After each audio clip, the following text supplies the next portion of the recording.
Sarah.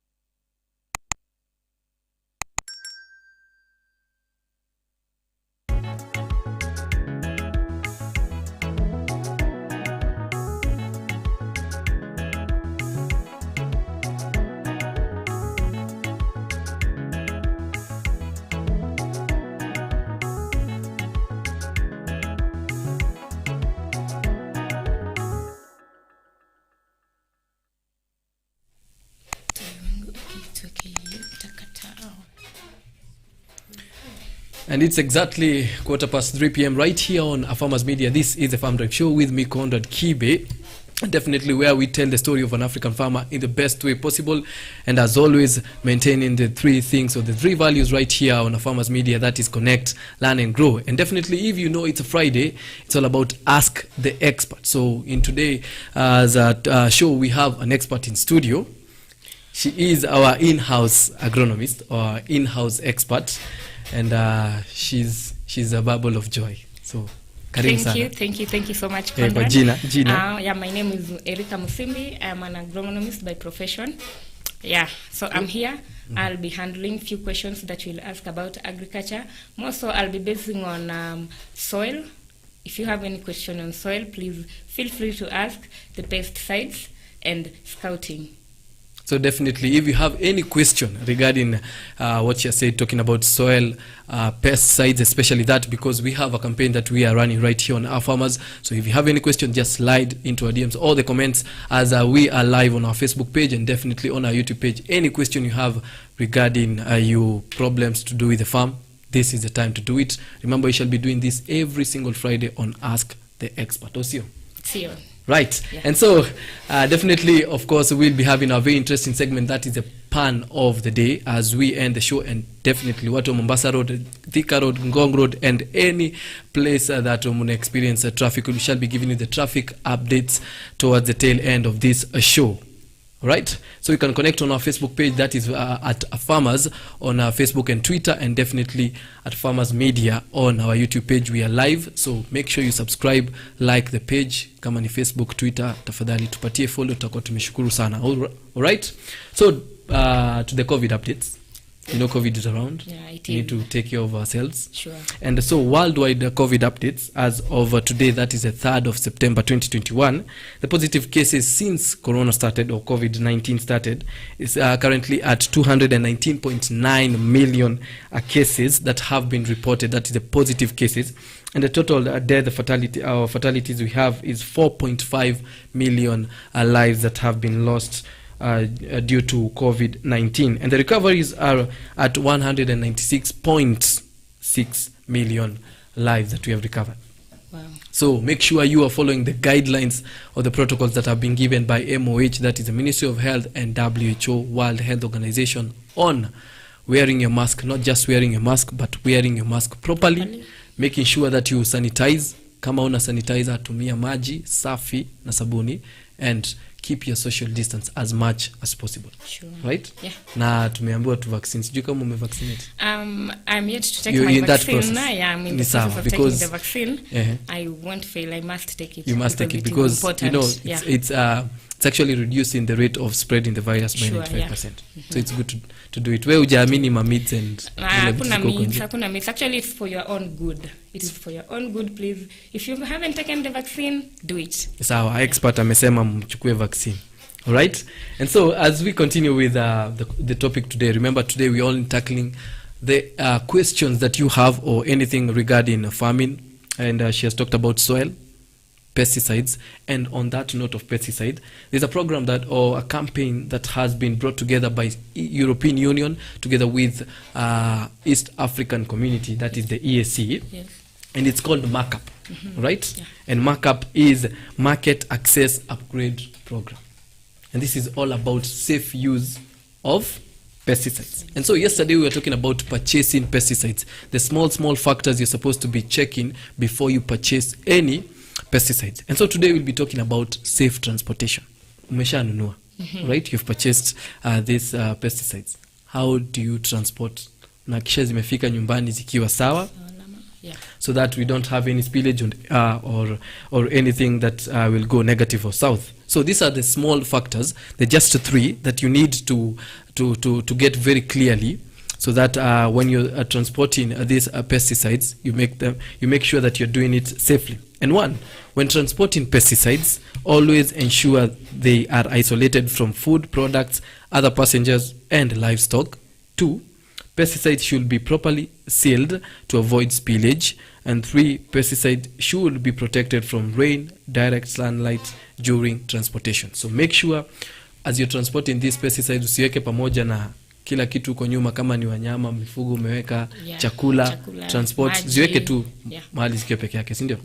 And also they're talking about pesticides should be properly sealed.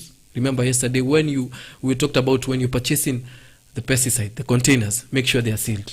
So kama ziko sealed vizuri, hazitakuwa na spillage, si ndio? Sure. And also I think transportation, kama when you probably uko na pickup, usiweke mahali ziko exposed to direct sunlight, zitakuwa na shida. Sure. So when you're transporting, ziweke mahali kwa kivuli, gari inakuwa na kivuli. You just make sure you have not actually directed the containers or the pesticides directly to the sun, all right, as you're transporting. Or watu wa kupata mvua, usiweke karibu, usizi expose kwa mvua ama kwa jua, all right? So in the meantime, let's play this video that we shall be actually making sure imetengeneza hiyo kitu. Sure. But my director should be playing it any time from now.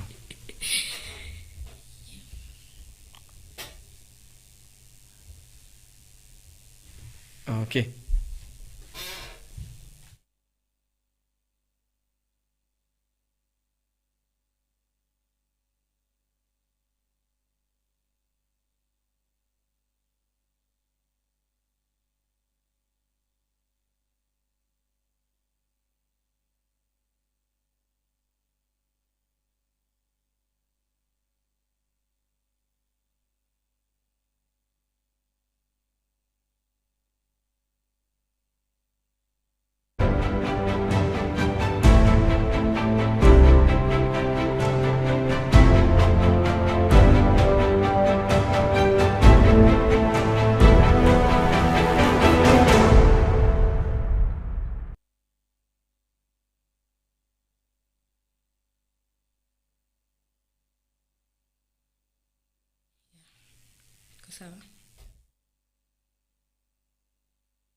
So that's a short clip detailing, or it's in detailed form, on how you're supposed to make sure that you're transporting these pesticides in the safest way possible. Sindio, Erika? Yeah. And so the first question that we got from one farmer from African Farmers Club is talking about how he has done his soil testing, all right? Yes.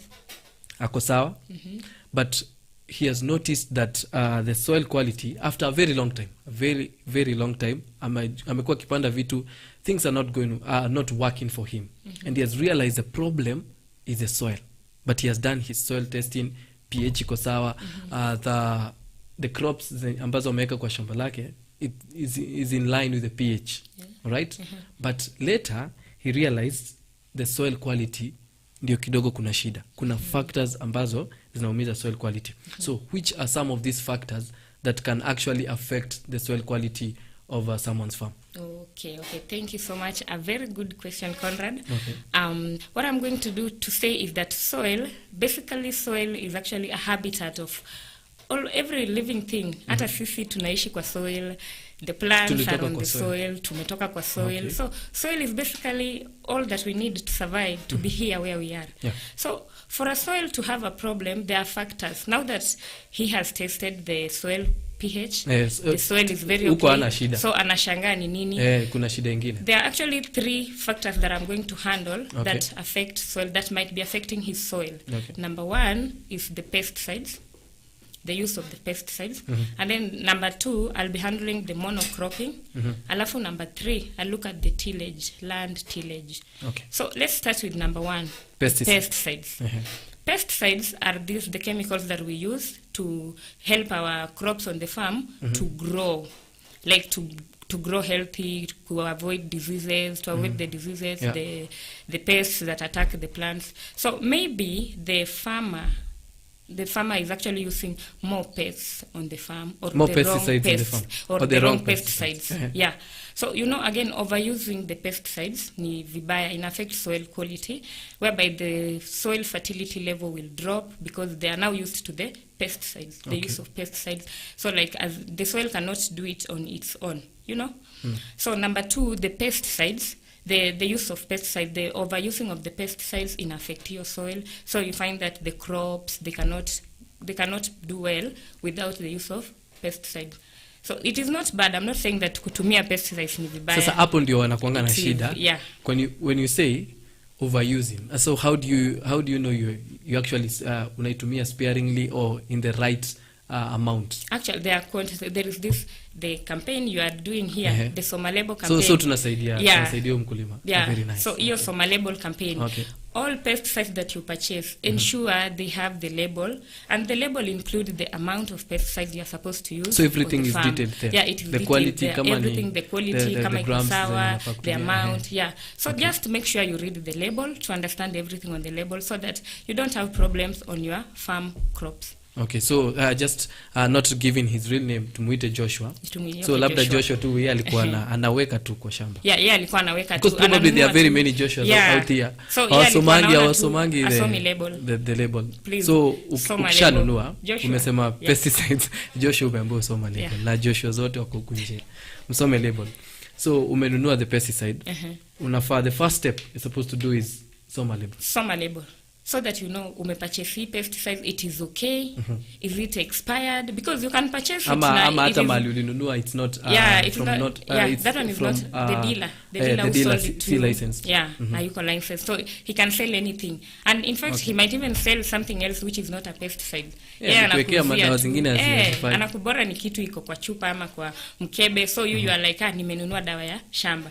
So you go and spray your crops and you find that unaua the soil na pia crops zako, you will not get the good results that you want. Okay. Yeah. So right now, for example, we're talking to Joshua. Joshua has already akona hiyo shida already, ya soil quality.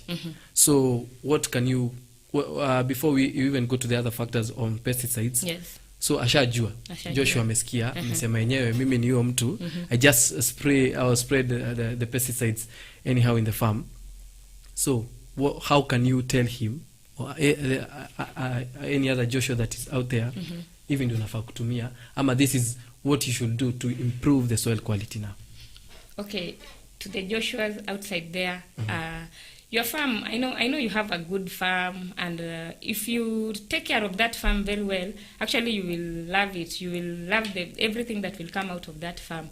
Only if you soma label on the pesticide that you are using. Now that you just buy pesticides and go and spray, because this time round umeona the mimea, the skuma is turning yellow. You don't know what is causing it. Umenunua, umespray, no, unaona hakuna difference. Unaenda unanunua another pesticide tena unasema let me try this one. Please don't do that. Just buy the right pesticide, and then you can unaweza tafuta experts, farm experts. They can just come visit your farm and tell you, Joshua, this is the problem, please do this and this. Alafu utakuwa a very happy farmer after all. So Joshua akiamua sahi amekusikiza, amesema okay, I'll start doing what Erica said. Utaanza kusoma label. Yes. I'll start using the right amount. Mambo itakuwa sawa kwake. Yeah, mambo itakuwa sawa, but apart from that, tunaweza sema ni hizo pesticides na kumbe tena si pesticides. Okay, sawa. Yeah. So what else is in the pesticides apart from Joshua buying the wrong pesticides and applying the wrong quality or quantity in the farm? What else is in the pesticides? Another thing that you can check in the pesticide, actually, Joshua, is just how after you buy your pesticide, how you keep the pesticide. Okay. You can buy, alafu kuje uweke tu mahali useme nitaspray kesho kwa shamba. No. After you've bought your pesticide, please kuja store in a very safe place, like make sure haijafunguka, make sure it is not direct on the sunlight, because there is the effect of the sunlight, direct sunlight on the pesticide. So please make sure you store vizuri and you made sure the pesticide is the right one. Yeah, everything will be okay. So kuna purchasing, how to use, and How now to the store. storage. Yeah. Sasa umeongelea storage. So it's all about the pesticide. So probably Joshua, what the one key factor yenye may affect soil quality yake ni zile pesticides Ni amekuwa zile akitumia. pesticides anatumia. All right. Yeah. Yes. So Yes. is there anything else on the pesticides apart from the purchasing, using the right amount and storage? I think hiyo itamsaidia. Hiyo ndio ina Hiyo mostly ndio- yeah. can affect. That one Probably is the hata si most that can transport. affect. Transport Yeah, aliweka chini ya lori huko chini iko sawa. Aliakisha si iko sawa. So it's how he uses the Yeah, pesticides. yeah. Ni making sure that it's not just on transportation that you're supposed to avoid the direct sunlight na mvua. It's Just actually from the day after you umetumia. purchase, yeah, Na sasa up kama to the kuna day you Joshua use kwa huko nje, I believe we have pesticides that zinafaa kuwa na a certain amount of time ya kutumia. Probably kuna expiry date or something. Yeah. So labda alitumia after Ime-expire. expire. So you're supposed to actually check on the expiry date. Yeah, of check on the pesticides. expiry date na hiyo iko kwa hiyo label pia. You see, if you are reading the label, you So are in short, reading ukifanya everything. #soma label uko sawa. Umefanya kila kitu. You'll be You reading read everything that utajua you require. expiry date, utajua hii nimenunua na imeandikwa expiry date 2020, we are in 2021. So probably it can be the problem. So you'll just avoid using that in the farm. Yeah, avoid, Okay. just avoid. All right. Yeah. So And the that means next- buying from a licensed agro dealer. ukinunua hapo Everything will be iko okay. sawa. Ukinunua hapo, you can go and unamwambia umeniuzia kitu mbaya. Hapo you will have your rights of claiming back. Unamwambia umeniuzia kitu mbaya na utakuwa na right ya kupata the right services. Okay. Yeah. Sawa. So which is the other factor that can be affecting soil quality ya Joshua? Yeah, another factor that can be affecting the soil quality at Joshua, it can be monocropping. Okay. Monocropping means you have a piece of land. That piece of land, you can, it is just one piece of land. Joshua Seme ni hapa tu, akona eka mbili ya. Akona eka mbili. Hiyo eka mbili, you've just been planting maize. This year maize, the next year maize, hiyo mwaka ingine maize. You are doing that. Hiyo sasa inaitwa monocropping. Una concentrate on only one crop on your farm. That is not good. In affect your soil. Na sasa kama mimi kama Joshua nimeweka maembe. Hiyo tu ndio inanileteanga pesa. Sasa nitafanyaje? Nitaweka nini ingine? Try and do something else. Jaribu siku hii mwaka. Sasa mimi ni Joshua nimeweka tu, mimi naekanga maembe. Wewe unaekanga tu maembe. Hii mwaka jaribu get it from me the expert. Hii mwaka sasa wacha nitoe maembe yote kwa shamba, wacha nipande mahindi. Watu watakula nini December? These are some of the questions Joshua atatuliza hapo, because now we see it's seasonal. Forget about maembe. Yes. Let's do potatoes. Yes. Wewe ni mtu wa waru. All right? And waru is selling. Hiyo ndio unaonanga inakupatia profit, imepeleka watoto shule. Because people will do monocropping because of these reasons. Inakupatia pesa. Sure. Mimi waru tu, mimi usiniambie kitu ingine. Mimi ni expert wa waru. So how can you actually make that person? Because now you said monocropping will affect the soil quality. Yeah. So amekuwa akifanya waru for example 15 years. So how will you convince this person, this Joshua, weka kitu ingine? So Conrad or Okay. Joshua, you see, unakuwa ukipanda waru because waru ndio inakuletea chakula kwa meza, waru Very, ndio inakufanyia, ndio inalipa school very fees. true. Yeah. You see, the first year ulianza kupanda hii waru ilikufanyia everything. The next year ikafanya. But sasa kukuja the other years unapanda lakini hailipi hata school fees. Unapanda waru, watoto wanafukuzwa shule bado. Unapanda waru, sometimes unalala njaa, bills zinakutafuta na wewe unapanda tu waru. Lakini I believe in ipo siku labda probably it will change, ni vile watu wanazikataa huko nje. So from today labda hizo waru hazikupatii because the quality ime So you're trying to, probably the first year I got 750,000. Yeah. The other way, the year ikaanza kushuka. So that maybe because of the soil quality. Yeah, it is Si because watu of the soil wamekataa quality. kukula. Si watu wamekataa kukula. Okay. Na in fact hata because of the soil quality now the soil haina hizo nutrients zenye your waru is supposed to nini. People will start saying siku hizi waru yenye mnatoa kwa Joshua, hapana. Hiyo waru imetoka wapi kwa Joshua? Siku hizi hiyo waru si tamu. Why? Because the soil has lost all the nutrients. Okay. Yeah. Sasa utapata watu wanunui waru yako, or even the waru is not coming out of the shamba. You can grow a whole 2 acre. You've tried everything, umetumia pesticides. Kila kitu umenunua pesticides, umefanya everything. Sasa you are wondering now, what can I do? Unapata two losses. You see? Okay. Yeah. So the best thing to do is just try. It is called crop rotation. Avoid monocropping. So this time round umepanda waru hii mwaka. Sasa hii mwaka inakuja, go and try mahindi, maize. So mimi nitajuaje hapa kulikuwa na waru, nikiweka mahindi itakuwa sawa. So you are trying, unaona. But okay, as an expert, I'm assuring you kutakuwa na difference. So tuongeleshe Joshua ambaye amejaribu waru. Ni nini ingine anaweza panda kwa hiyo shamba? So Joshua, with your waru, you see sasa siku hizi haupati kitu kwa waru yako, you are wondering what's wrong. You've done everything, the soil pH is okay, everything on the soil, you've tested your soil, you're like, hii soil hapa hivi ni mahali pa kupanda waru ama ni mahali pa kupanda something na ime. Please go and try something else. Do what we call crop rotation. This time round jaribu sukuma. Sukuma will give you back your money, it will pay your bills, watoto watasoma, just because. Alafu the next year please wachana na sukuma and try something like mahindi. You are going to see the difference. Another thing that will help you, itasaidia shamba yako, hiyo crop rotation, you will find out that the pests that are attacking your shamba, every time unapanda waru, kuna pests zinakula hiyo waru. So this time round ukipanda spinach ama sukuma, utapata zinafanya tu, those pests are not affecting the spinach because hazikuli spinach. Okay. So it is one way of controlling pests. Umezidanganya. You've created a diversion. You trick them. Yeah. Oh, you've created a diversion. Okay. So this time round the spinach zikikuja, zinangoja next year upande spinach tena ziingilie, unapata umepanda mahindi. You see? Sasa so they will give up. They'll give up. Sasa waende wajaribu kwa. Yeah, it is one way of controlling na pia utakuwa umecut on costs. Like sasa ile pesa ya kununua pesticides every now and then, utapata hii mwaka hujanunua because you planted maize, nothing attacked the maize, umevuna mahindi yako. Next year ukipanda another crop sukuma wiki, utapata umevuna your sukuma very well, haijakuwa attacked. So you see umesave ile pesa ya pesticides kila mwaka ile pesticides yako ya waru. So is this something that someone plans before they make their farm a business, or you just try it? You as an expert, what can you advise? Because now, for example, I have my 2 acres. I've decided with my business plan and everything, I'm gonna do potatoes in that farm, right?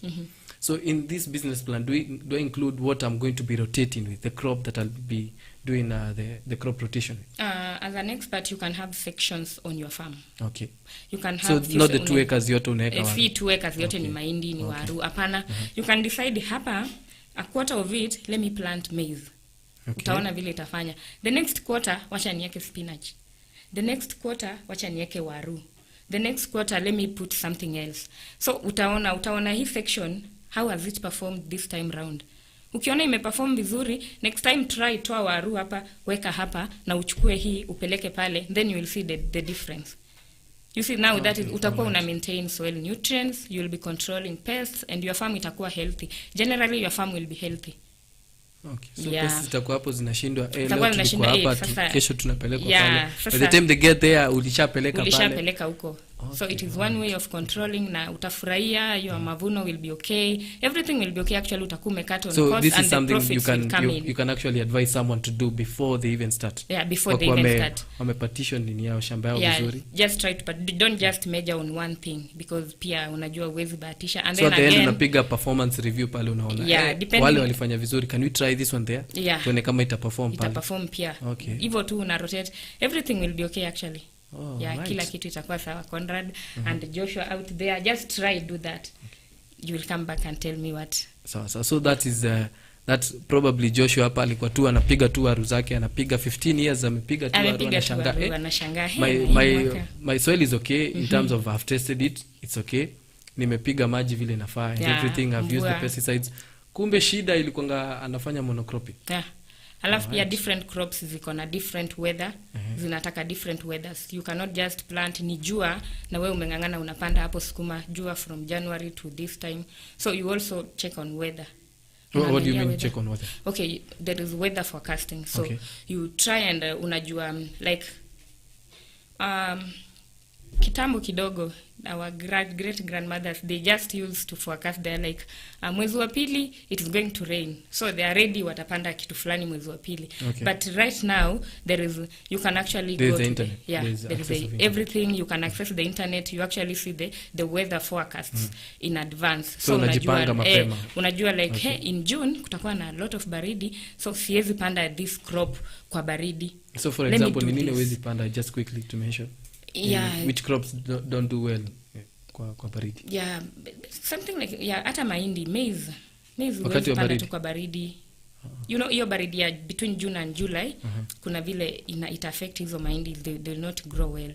Okay. Yeah, so unaangalia weather forecast, then you partition your farm, you do the so rotation. weather, getting to know the weather forecast can help you actually do the monocropping. Yeah, it will help you do not the monocrop rotation. Oh, the crop rotation. Yeah. Utaweza kujua wakati wa July najua nilikuwa nimeweka mahindi the bigger part. Yeah.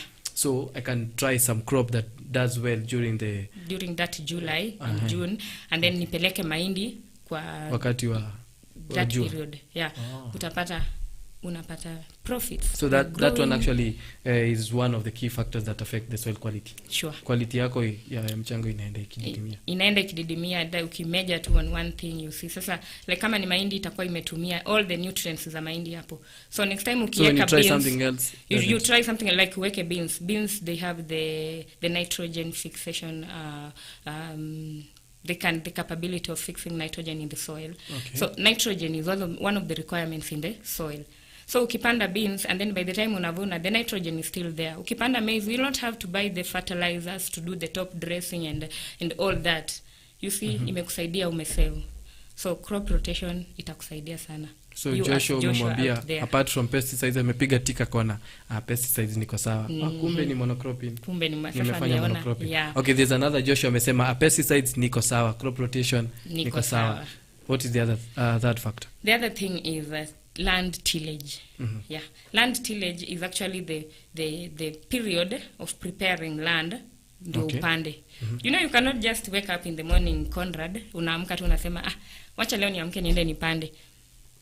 The land iko na all the mimea, the weeds. Okay. Huwezi tu amka useme wacha niende nipande. You must have your schedule. You prepare your land well, whereby utaenda kwa shamba ulime, utengeneze your land vizuri, utoe hizo weeds, make sure you do away with the weeds before you plant. Yeah. So ukifanya hivyo, ukifanya good preparation of your land before you plant, alafu kuja upande mimea zako vizuri, you have the quality seeds, you have everything, you have the organic manure or the fertilizers, then you come and plant on your land after you've prepared the land very well, very okay. You've done umetengeneza the furrows, the furrows, yani kama kuna maji, mvua ikinyesha inapita, kuna venye you can dig the furrows, alafu hiyo maji inapita place moja, it does not affect the whole shamba. So that is one way of good, just making sure your shamba is in a good place. So si kufanya kitu kiundudo tu. Unatokea just unasema today I'm going to lima and then nipande mahindi. So it's more of like a discipline thing that's supposed to be happening. Yeah, it's actually disciplined. Just being disciplined as a farmer. So kuna Joshua pale labda pesticides hako sawa. Pesticides anapiga zile zinafaa. Anafanya crop rotation. Discipline ndio inakosa. Discipline anaamka tu analima, anasema today I'm going to the farm. Nalima leo, so that one actually leo. Affects you have not prepared the soil quality. Yeah, everything needs preparation. Yeah, it affects soil quality because your soil pia, it needs some, you see when you dig, there is a way you are mixing everything on the farm. The microorganisms huko chini zinapata hewa, like there is free aeration in the soil that is taking place. Huko ndani kuna living organisms in the soil. They need these the oxygen, the nitrogen in the air. So ukilima shamba yako vizuri during the if you prepare season, you just prepare well. All the organisms zitakuwa sawa, zitakuwa free kutembea, zina aerate the land. So soil itakuwa tu sawa. The quality of the soil. Yeah, you keep it keeps the quality of the soil and everything will be okay. You will just be happy with everything. Mimea zako, hiyo waru yako utapanda hapo na uifanyie kila kitu, you will like it. Alright. Yeah. So Joshua wetu ambaye uko hapo nje, I believe you've heard from the expert. This is free of charge. She just take this advantage. She's here today to talk about some of the questions that you have asked. Probably you never knew the reason as why the soil quality yako inaenda ikishuka is because you're doing monocropping, wewe hauna discipline ya land tillage, and also the pesticides that you're using, probably they're invalid, they're expired, or they are not the best for your land. I hope you've gotten something from that. So when you come back after this short break, we'll be talking about scouting. Kuna watu na si scouting ya scouting. Shall be talking that and much more, and definitely watu around the country, the big cities and the big towns in this country will be giving you the weather updates, so that kama wewe ni Joshua ambaye haujakuwa ukijua the weather forecast, we shall be at least helping you right here. Don't go too far. We'll be right back after this short break.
Celery is a marshland plant that comes from the same family as carrots and parsley.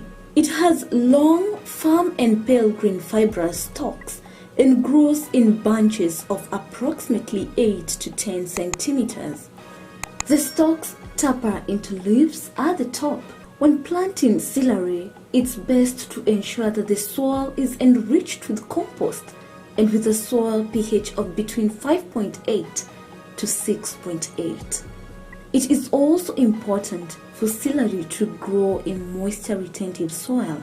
Lastly but not the least, select a site that receives full and direct sunlight. Celery needs about 130 to 140 days to mature between seedling and harvest. Growing celery is generally considered to be an ultimate vegetable gardening challenge. It's easy to grow, but has very specific needs.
Melon is a trailing vine in the gourd family. The word melon can refer to either the plant or specifically to the fruit. Watermelon is a type of melon that is sweet and refreshing fruit. Watermelons can either be grown on home gardens for small-scale farmers or large-scale depending on the market demand. You can either transplant or plant watermelon seeds directly. For best performance, plant watermelons in hot, sunny locations with loose, fertile, well-drained soil that is rich in organic matter.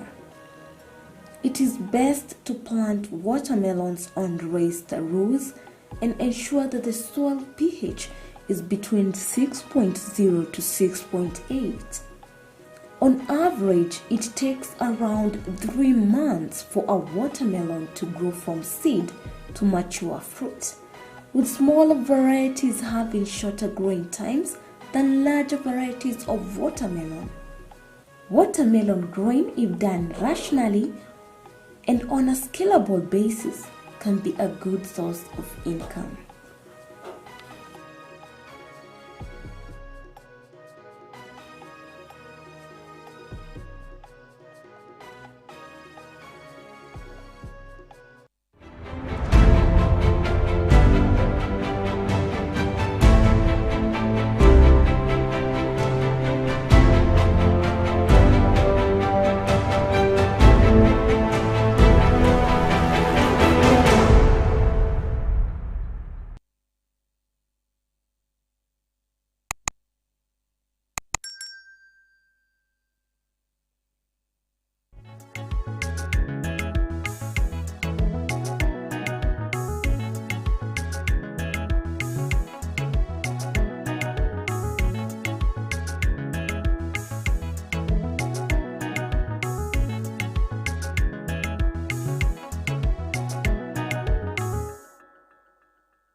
We're just 6 minutes shy over 4 p.m. right here on Farmers Media. This is the Farm Drive Show with me, Conrad Kibe, and today we are not just Mimi na wewe. We have an expert in studio because on Friday it's all about Ask the Expert. So any question you have regarding the farm, probably you have a problem, this is the time to do it free of charge. The expert is here, and the expert today is our in-house agronomist, that is Erica Musembi. Yeah. Erica.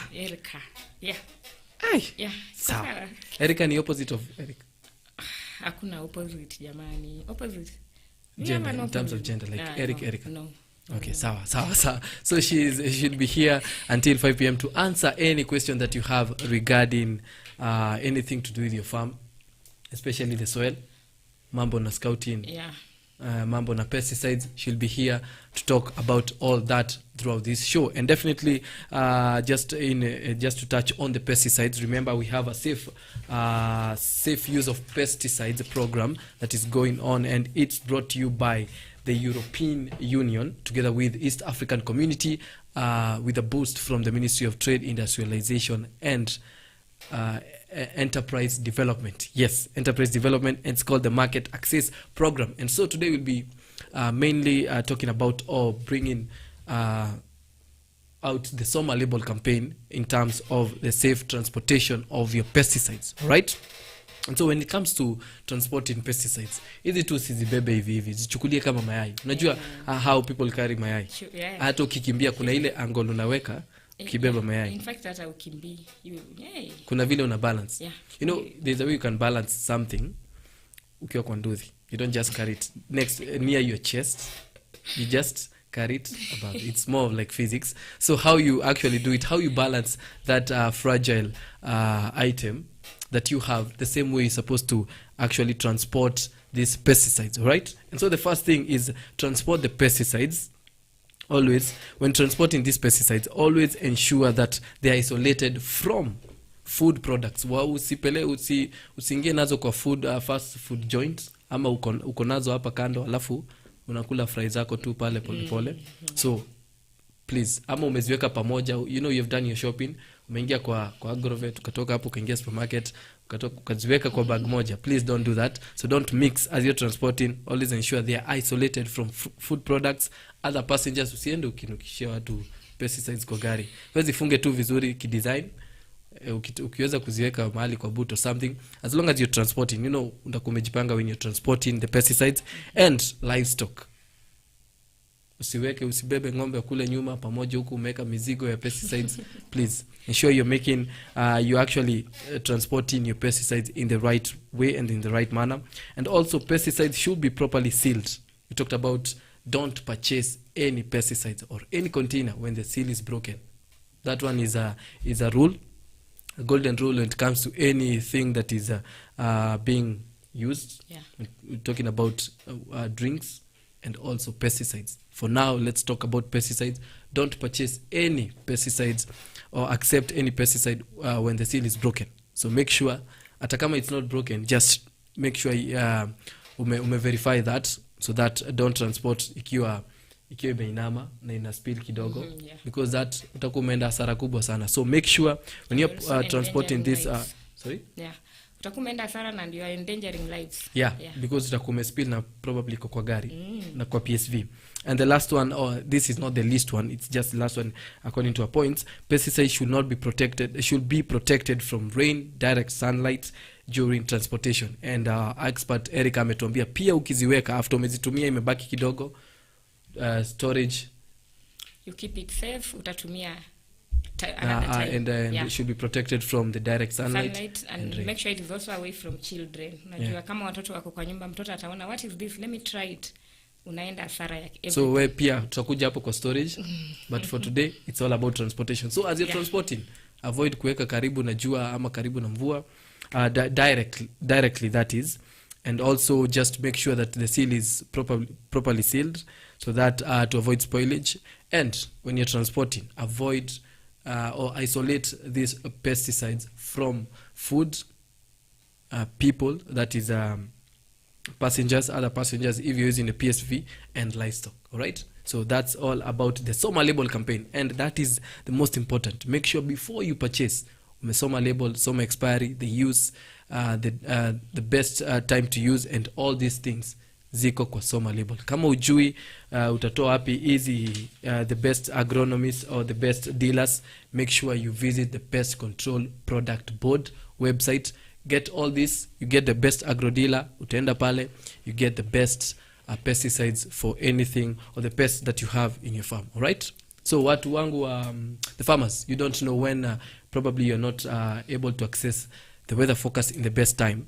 So if you're a farmer in Nairobi, this is how the weather will be looking like tomorrow in the next 24 hours. It will be a bit cloudy and sunny. Zitakuwa tu zinacheza hapo intervals of the cloud and the sun, and the temperature will be, the minimum temperature tomorrow will be 14 degrees and the maximum will be 24. Watu wa Mombasani, Mombasa raha, kama kawaida pale kutakuwa na jua kali, because the maximum will be 30 degrees and the minimum will be 22. So ile joto iko huko, kama unapanga kwenda vacation, you know what to do.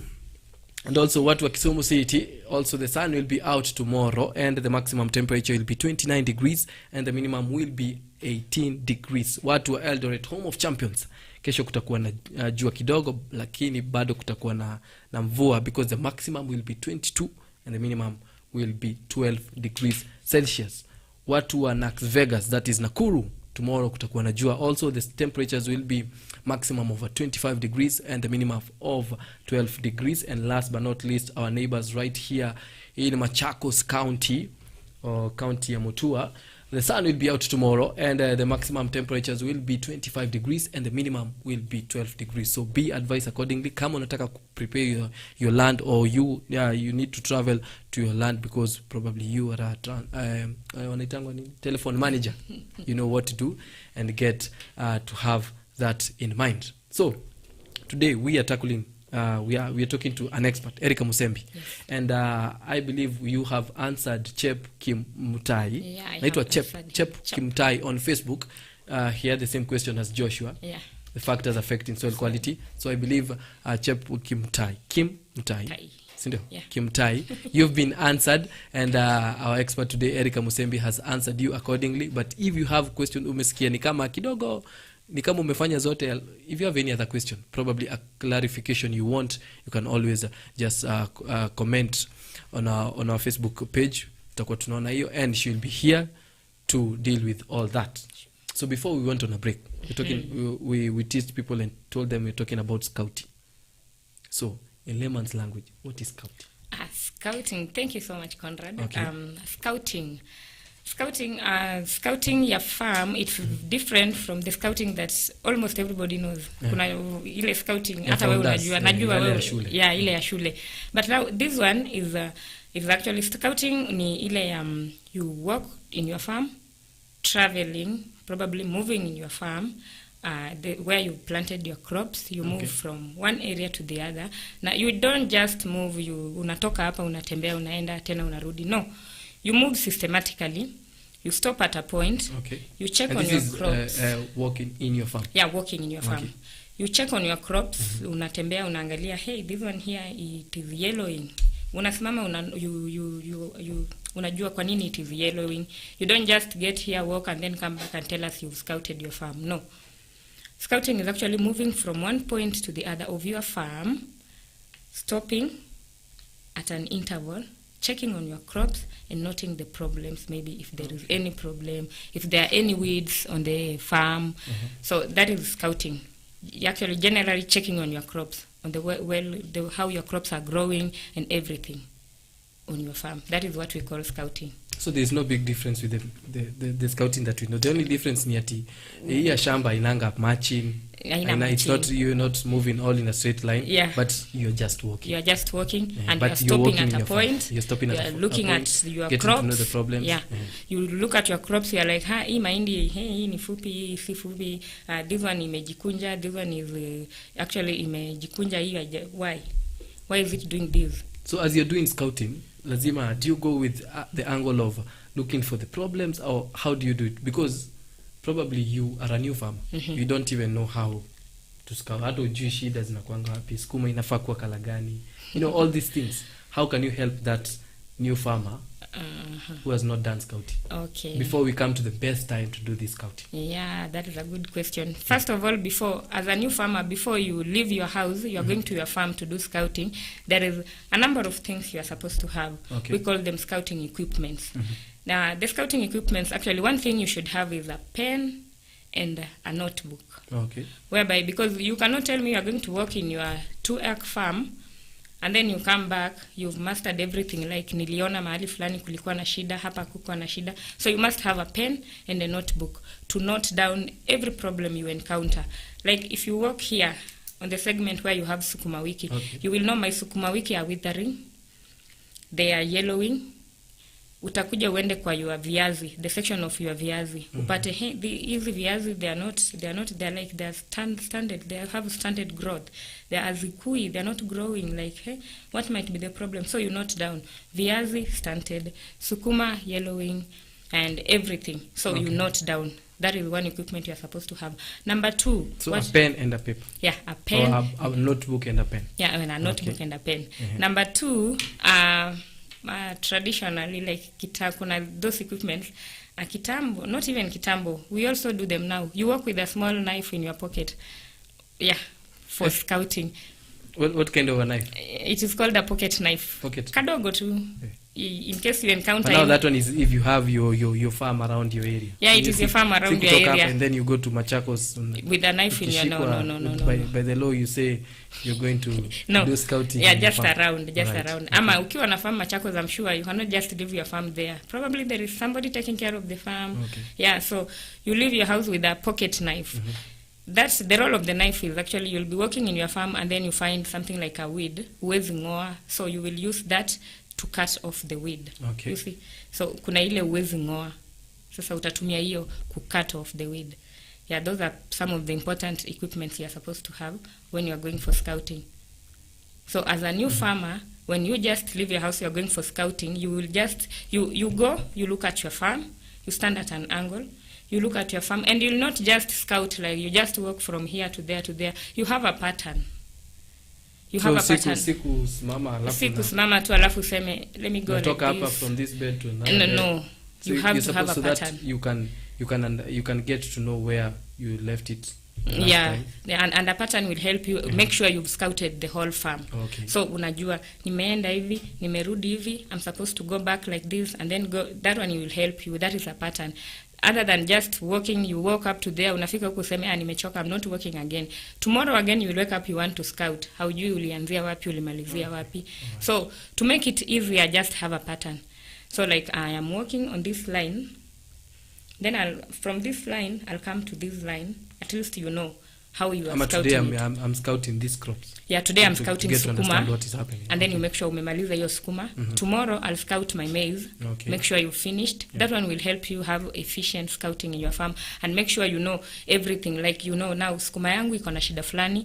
Let me go to a certified agro dealer, nimuulize what is the problem. Then when you come to your maize, you scout your maize, you're like, hey, mahindi yangu, I don't know, should I top dress or what am I supposed to do? At least you have that hint. Huwezi tu tembea kwa shamba yote ya sukuma ya mahindi the same day and then you say you've scouted, you've done everything. That is wrong. Okay. Yeah. So when you're doing scouting, is it advisable to have more than one scout? Which is the best It is one? advisable. According to the size of the land that you have. It is advisable. You can be even in a small piece of land, 2 of you or 3 of you. It is one way of So making is it work advisable easier. to scout alone? Yeah, it is also advisable. Actually, You know, mkiwa people wengi, don't trust probably their eyes that much. yeah, mkiwa wengi, it will just help you, mutafanya kazi haraka. As long as the scouts, Okay. they are knowledgeable about what they are looking for. You know, I can be me and you, Conrad. You don't know what I'm looking for in the farm. I am. That's working. what I was talking So, about, a and new then, farmer. So do you advise a new farmer to like find someone as long as the They're person called a is scout. knowledgeable. As long as the person, ama you can decide. are they called a scout or a scout? Scout. A scout. Yeah. A scout.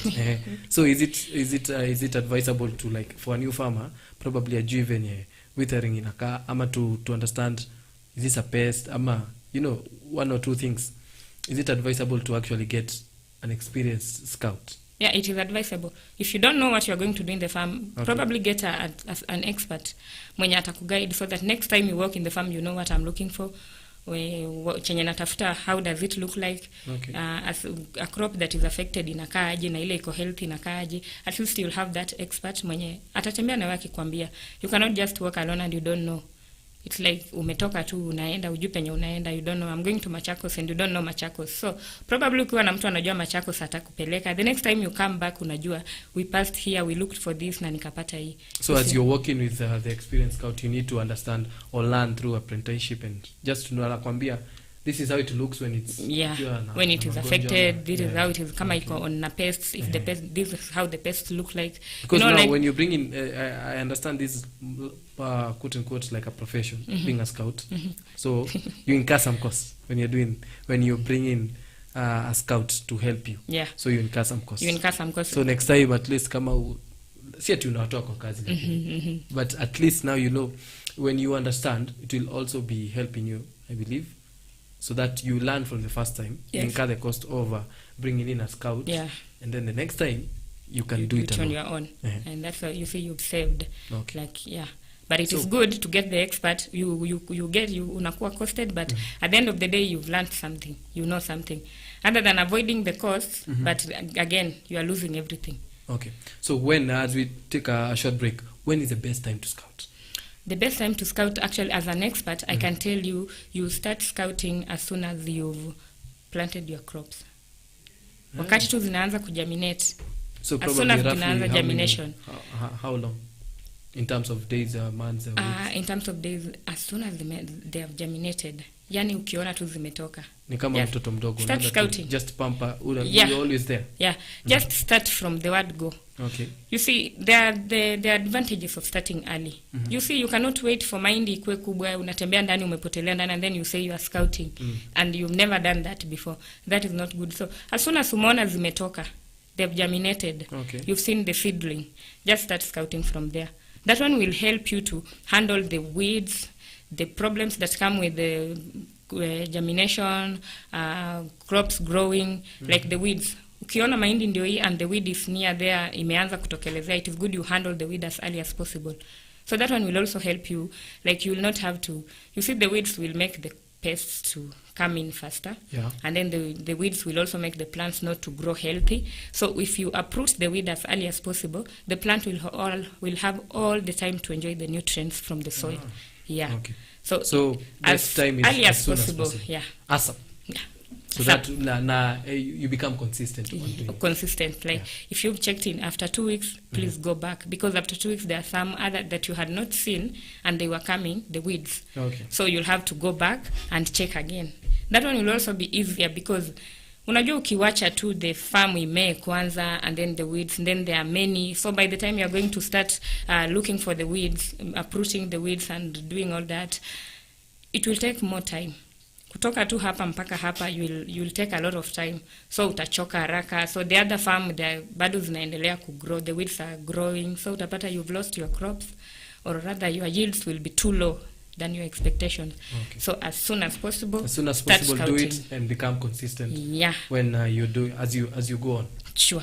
Very, very okay. Yeah. So kama uko hapo nje, you've never tried this scouting, ama wewe unakwanga 2 vibes and inshallah, you know what to do. Probably that's a problem you've been having. You've been told by the expert Erica Musembi that it's good to do the scouting and get to know the problems before. They say prevention is better than cure. Sure. So yeah, it's what I've gotten from all that is when you're doing the scouting, you're doing more of the prevention than the cure that is a bit expensive. So when you come back after the break, we'll be tackling some of the last questions or the questions we have before we wind up the show. But in the meantime, enjoy some of our small commercial break videos that we have.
Drip irrigation is a type of micro-irrigation system, or sometimes called trickle irrigation, that has potential to save water and nutrients by allowing water to drip slowly to the roots of plants, either from above the soil surface or buried below the surface from a system of small diameter plastic pipes fitted with outlets called emitters or drippers.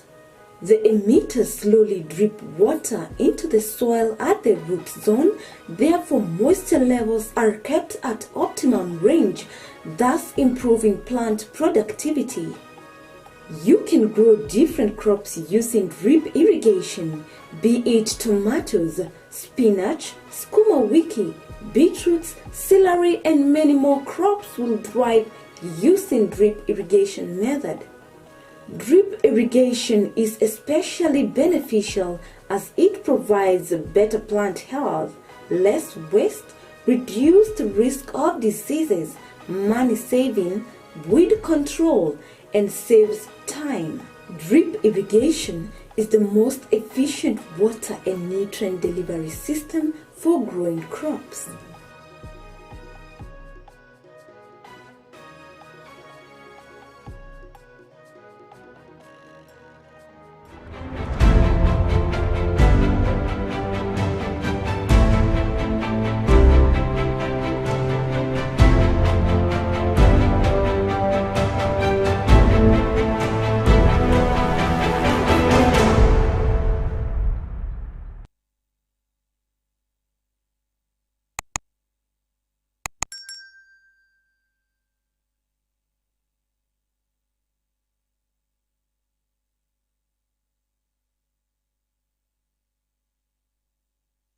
Are you a farmer facing challenges in your farm?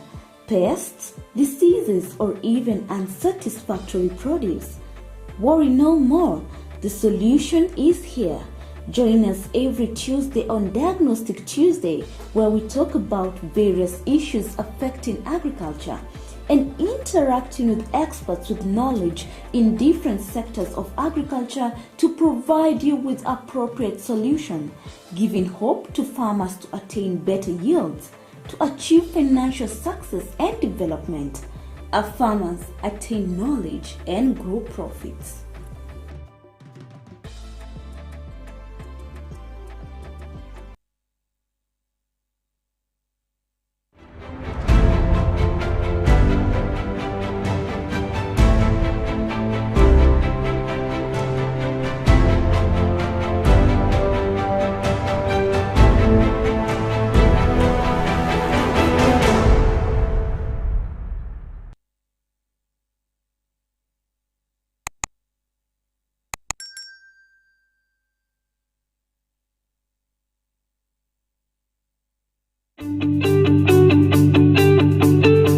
As we quickly progress from agriculture to agribusiness, market is key. Join us every Wednesday as we bring to you Market Watch, a show that covers candid discussions regarding the state of the market. Tune in and let's turn our farms into businesses.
Yeah, it's 20 minutes past 4, so only for 20 right here on the Farm Drive Show. This with me, Conrad Kibe, and definitely I'm not alone. I'm with the expert, our it's in-house agronomist.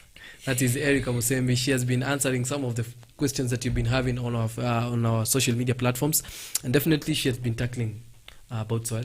We've tackled about soil. You've also made sure that we have understood very well watu ambao kuna shida ya scouting, how to do scouting, and the best time to do scouting. And you've actually told me there's one thing that you've missed, but we'll come to that. But as we continue with the show, as we are getting to wind up the show, remember we have the safe use of pesticides creating awareness campaign that has been brought to you by the European Union together with or in conjunction with the East African Community, and it's called the Market Access Upgrade Program right? So this is all about making sure that we have used the pesticides in the best way possible, or tunatumia the safety measures when doing or handling all these things. And so today we're talking about the transportation. How do you transport these pesticides? All right, the key things to actually look or make sure that you have considered when you're transporting this pesticide. And we talked about when transporting this pesticide, make sure that you have isolated the pesticides from food products, other passengers, especially if you're using PSVs, and the livestock. All right, usizitumie zote pamoja. So make sure kama una transport, especially using the PSVs, you have isolated from the food products, other passengers, usiwasumbue na harufu and everything, and the livestock. All right. The second thing we've talked about is making sure that the seals are properly the pesticides, the seals umezifunga vizuri, so that to avoid spillage and also damage, and you taking your L home. Instead of taking the pesticides, you're taking your L home, because that's a loss. All right. And the third thing we've talked about, pesticides should be protected from the direct rays of the sun and also rain. All right, when transporting. We shall be talking about handling and also storage of the pesticide later, but today it's all about the safe transportation of the pesticide. So make sure that has been done, and this is a message that has been brought to you by the European Union, East African Community, and a push or powered by the Ministry of Trade, Industrialization and Enterprise Development. All right. And so to a very, very interesting segment of the day, that is the pan of the day. All right. Hapa tunakuanga na the pan of the day. You enjoy pans? I do. I believe you enjoy pans, okay? And so before it's put on the screen, I'll like to get what kind of sense of humor you have. Which is the worst day of a potato? The worst? The worst day Day. of a potato. The worst day. Yeah. Which is the worst day of a potato? On a Monday. And so if you're out there and probably you don't know the worst day of the potato, it's right on your screen in the next few seconds. And definitely the worst day of a potato is a fry day. So today is the worst day of a potato. Like a fry day. Oh. That's a good one. Okay. That's a good way to end the week. All right, so if you leo umepanga kupika waru mahali, remember zitakuwa hazina moods mzuri, but I'm just kidding, because today is a Friday. But anyway, this is a segment of the pan of the day. You always catch it right here on the Farm Drive every 3 p.m. to 5 p.m. every day from Monday to Friday. We always have interesting pans all about agriculture, farm produce, farm livestock, kila kitu. Animals, vegetables, anything to do with something funny. All right? So usikuwa na hata, so that we increase some humor kidogo kwa watu, okay? Yeah. So you are talking about something we missed when it comes to scouting. Yeah. What is that? Yeah. When I was talking about the equipments you need Okay. while scouting your farm, I forgot something very important actually. The hand magnificent lens. Ngoja. Yeah. Atumeita nini? Hand magnificent Okay. lens. You know there are people wako na shida ya macho na ni wakulima. Ni sawa, si lazima useme. Yeah, I think Sawa. actually I saw you and I said, no, there are people out here. Ni sawa. Yeah, So we need they other don't lenses. have the miwani kama yako, so they need those They're lenses. squinting, they're squitters. Wanashindanga, they're squinting. Yeah, maybe. like Okay. yeah. So that lens will help you as a farmer to see the problem on your crops. Like kuna a small problem you can see your crops ziko na shida, but then you cannot see the shida vizuri, so you assume they are okay. But when you see like hapa kuna shida, lakini tena unasema this is not a problem. If you use that hand lens, it will help you magnify the leaf, either the leaf, so that you are able to see the problem. Sasa unaona kama ni skuma, kumbe there is some you're able dudu to see. here, so you're like okay, so you see you have already identified, rather than unge assume and then you go and then the next day you come, the crop is not there. Okay. You're like, I was here yesterday, I didn't see this. So if you have that lens, they'll help you be able to see the problem on your crops. All right. Yeah. So it's more of what you can see with the naked eye. Yeah, it is more of what you can see with the naked eye. Or rather, if you are not careful, hautaona, maybe it is something small, ndio kameanza, the problem has just started, so you will not identify it. But then, ukitumia lens, you'll be able to see. Okay. Yeah. All right. This that actually makes sense. That is what we had skipped when it comes to the scouting. And so today I think people are in the moods of just asking about pests and pesticides. Yeah. And so we have a question about pest control measures. Kuna watu, they know it's only pesticides. But now, especially with this economy, you know, it's not everyone who can afford the pesticides, right? So they're asking, what other control measures can we have? Because pests, hazijui kama mfuko ni mbaya ama iko sawa, right? They're just there to destroy. So what other control measures can one have besides having the pesticides? Thank you so much for the question. That's a good question. So pests are those microorganisms that actually affect our crops on the farm. So they affect the yields and the total appearance of the crops. So what we are supposed to do as a farmer, maybe you don't have money to purchase the pesticides and the pests are there. So what you need to do, actually, one of the things I've talked of it in the show is crop rotation. That one controls naturally. Like, so ni zile factors za Joshua. Yeah, ni zile za Joshua. Okay. So kama crop rotation itasaidia, because you see they will be eating maize, alafu kesho upande sukuma zitapotea. That is, you've controlled the pests. Those ones. So number 2, it's just about hygiene in the farm. Like the greenhouses. Make sure the greenhouses are clean, and then after tillage, after you've tilled your land, make sure you've cleaned the equipment that you've used. Because during tillage, hizo weeds, maybe they had the pests on them. So wakati unatill, then the pests zitakwamilia the equipment. If you don't clean the equipment and then you just go and store, maybe they can stay on the equipment mpaka the other time when you'll be taking them to go back and weed maybe your crops. So lazima uoshe zile equipment. Yeah, lazima you clean them well. Just clean them well and store them very well, very nicely. That is one way of also controlling the pest, and it will be less costly. You don't need money to clean the equipment. Uko na maji, maji nayo iko, maji nayo, maybe people from, I don't know, let me not mention. Don't say that. I will not mention them, but they'll feel bad. But actually, ni hivyo tu, unahitaji tu maji, maji is almost everywhere. So just clean them, you'll have controlled them. So hygiene, discipline bado ijaisha. Yeah, bado ni discipline. Actually, as a farmer, you need to be disciplined. Farmer too need discipline, then you are good to go. So they were right when you said discipline is paramount in school. They were very right. I took watch a discipline. Yeah. When it comes to the farm, you must have a lot of discipline. Especially farming. Just be disciplined and you will love everything that comes out of your discipline. You need to have discipline because believe you're actually dealing with living organisms. So lazima kuna ile discipline ya kuzihandle.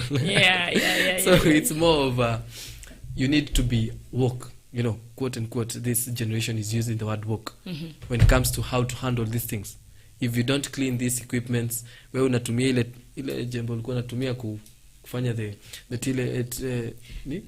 land plowing.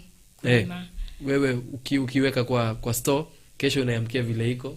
Unaenda unapalilia mkitu mahali pengine. So you probably might inaweza rudisha zile pesa ulikuwa unatoa jana. Juu zingine they are not dying dying within that period. So zitaenda na survive in another place. And after they survive hapa, be sure they might be able to come to another segment. So you think you've sorted the issue about this hii place umesema hapa nimefanya vizuri, niko sawa, niko na discipline, and then you've not washed the equipment. You take it to that place and you think it's done, but bad ile umetoa tu shida umepeleka huko na umepeleka mwenyewe. Nobody has told you. So umefanya I'm just thinking umefanya kitu inaitwa pest rotation. Umezitoa from this part of this land umezipeleka pale nyingine. So you avoid that. So to avoid that, you need to clean the equipment that you have. Just clean them well. So and then another thing you can do to control pests is just you prune the affected parts of a crop. I'll use sukuma most of the time because hiyo nayo. So like sukuma ikiwa affected na wadudu, one leaf, just get off that leaf. Toa hiyo leaf na utupe. Ama utupi tu tena on the farm, because bado zitatoka kwa hiyo leaf umetupa chini, zitafuta ile nyingine yenye inaendelea kugrow. So don't feel the pinch ukitoa unasema sasa nitatoa na nilinunua pesa. Kuna watu wanasema actually unamuuliza mbona unatoa hizo nini, anakwambia they are affected by pests. And then anatoa anaziacha hapo. What are you supposed to do? What you're supposed to do, unazitoa, then you collect from the farm, and then you unaweka mahali like you prepare a compost manure. So ukitupa hapo, it is one way of kupata They always say nothing in the farm goes to waste. Yeah, So it makes sense. sure. Okay. So ukichukua and then you remove, then you collect your affected So usitoe leaves. tu alafu uweke hapo chini. Yeah. The pest will be able to leave that leaf there yenye umetoa, wakuje tena waanze kwa hii ingine yenye iko Ifanye bado. pest rotation tena. Pest rotation Okay. tena irudi. So the best way ni kutoa and then make sure the leaf is not in the farm. Usiache kwa shamba. So in short, Toa. leave the farm very clean. Yeah, just Everything clean. that you have removed, the unwanted. Make sure it is not there. Okay. Because you removed it, hauitaki hapo. Sasa ukiremove na uache hapo, it's like you've done close to nothing. Okay. Yeah, so the best thing ni just after pruning the affected parts, remove them from the farm. And don't go and burn them or do what, or you can give to animals kama mbuzi, kondoo, unaweza zipatia hizo matawi. You see after zimekula, they will watakupatia samadi back. That samadi is used to make manure, the What is organic samadi? manure. Samadi is the waste of animals, your waste product animals. Oh, manure. Manure. It's manure. It is manure, not manure. Manure is the after sasa So imetolea. the waste of The animals. waste of animals. So usi Samadi ndio Kiswahili. samadi is Kiswahili. Ni Kiswahili. Yeah. Oh. You don't know. Wacha kufanya hivyo. Nafanya mbaya. Hiyo bad. Hiyo bad. Okay. So samadi is the waste of animals. Yeah, the waste of Okay. animals. So after you've given them, probably they'll eat. Kuna digestion it take place and they'll wataitoa in another form. Okay. And it is helpful. Rather than utoe uache hapo ama uende uchome. Kuchoma is also si vizuri kwa environment, yeah, as a whole. Environmentalists watakuja. Yeah, So watakuja. what I'm trying to get from all this, the control measures that you've talked about, none of them cost money. Yeah, none of them cost money, sure. So this is like an alternative. Yeah, Manze it's kama just an mfuko alternative. imekwama, economy ni mbaya. So some of the things, but really as an expert, can you just rely on these control measures only? You cannot. Or you rely- need it is also an alternative. So pesticides also. yeah, you cannot rely on them because Wholly like 100%. because you cannot just wait for mahindi ikuliwe na wadudu alafu useme wacha tu ikuliwe nitatoa niweke sukuma. No. Just get an alternative. But sasa unakuwa na alternative. If you don't have money, you can do this to avoid to chip into your pockets. Or instead of going for cheap and low quality Yeah, pesticides. instead of going, Yeah. They So will you also- can use this in the meantime before upate pesa za kununua Sure. the good quality Yeah. pesticides. Yeah. Okay, that's very interesting. It is. So for those who were wondering what kind of control measures you can have for this pests, probably sahi kwanza economy inatandika watu, but it doesn't mean that you need to give up with farming or what you love, what makes you actually it's like a drive. You know, si unasema COVID imetugonga, now we need You to actually give up on farming. Giving up on farming it should never be an option. Yeah, it should never be an option. There's because always an option. farming is everything. Yeah, there is always an option in farming. Okay. But useme COVID imetuchapa sasa silimi shamba, that should never be an option. Yeah, farming is everything. Farming is life. Farming, actually, as an expert, I can tell you, farming is life. I don't know if you are sijui kama unanielewa kwa nini. Na kuelewa, yeah, farming is so life. giving up in farming should never be an option, please. Yeah, So even if the pests become too much, kama ile wakati wa nzige. Yeah, ile wakati wa nzige, actually you see some areas were affected and the nzige were eating everything green. Yeah. And what is farming? We are farming the green everything. So for example, if God forbid something like that happens again, so what as an expert, because now I believe the people who are actually coming up with some solutions, they'll have we gotten to a point where now we can prevent something like that? Not really prevent, or what are the lessons that you Can learned control. from example that nzige, or you as an expert, if you did your research by your own? Yeah, after the nzige attack, Yeah. so actually we were attacked by nzige, and then before we even handled nzige, COVID came in. So you see how the agriculture Double sector, tragedy. double tragedy.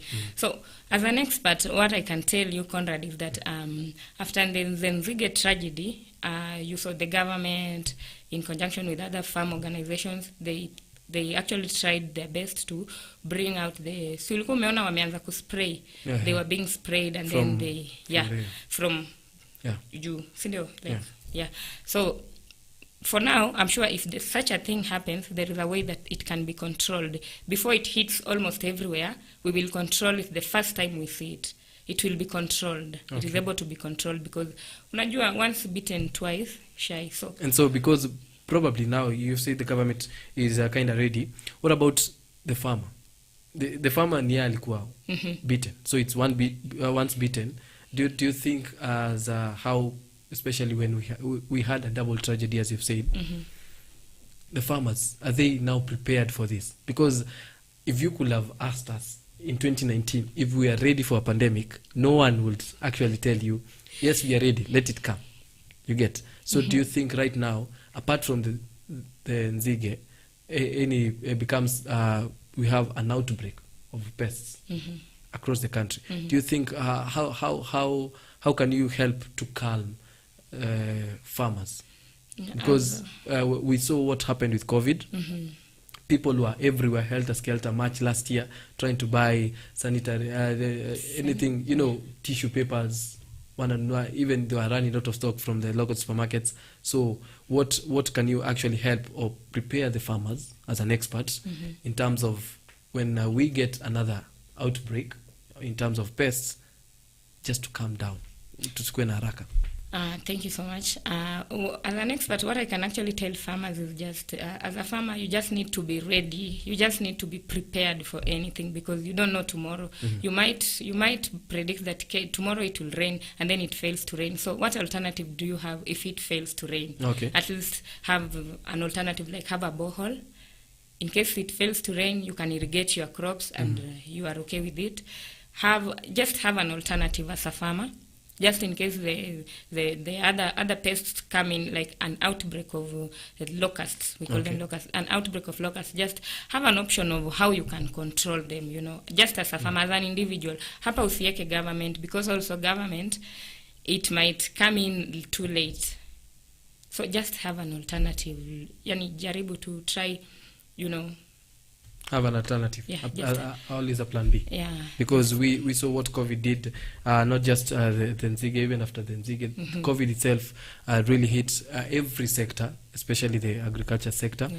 And some of the farmers are trying to come out of it. Slowly by slowly, we'll be there. Sindo? Yeah. So I don't know if we should take a short break so that we come to ongelelea watu Mombasa Road and the traffic updates and tell them what is happening on the roads so that watu wakome prepare. But it's on a Friday.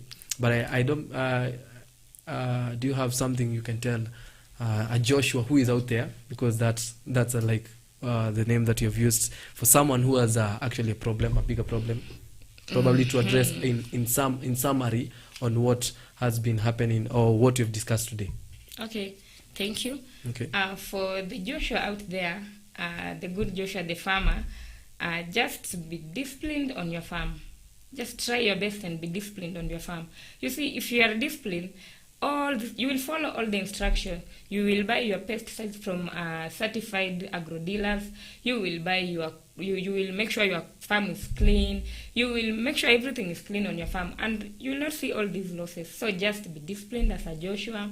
And then to add on it, in case you have any other questions, I'm sure they can talk to us. Yeah, you can just talk to their farmers. Yeah. We will get the questions and tackle next week on Friday. Don't mind tackling. Actually, I'm an in-house agronomist. Yeah. So I'm here all the time. Okay. So in case of a question, I'll be here right for you to answer your questions. Just feel free to ask anything. I'm here for you as a Joshua out there. So okay, I don't have to preempt anything from what the expert has said. The expert has talked much, and I believe has been of help to you and of great value, and especially to Chep. I hope sasa get to understand the factors that affect soil quality. So I believe we should take a break. We come back and tackle the traffic menace we have in this country and telling you what is happening in and around the CBD. All right?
And definitely, it's 15 minutes to 5 p.m. right here on Farmers Media. This is the Farm Drive Show with me, Conrad Kibe, and definitely we've been having a great time with our in-house agronomist, that is Erica Musembi, who has been actually been tackling the questions you've been having, and definitely being a Friday, it's all about Ask the Expert. So you shall be doing this and every Friday.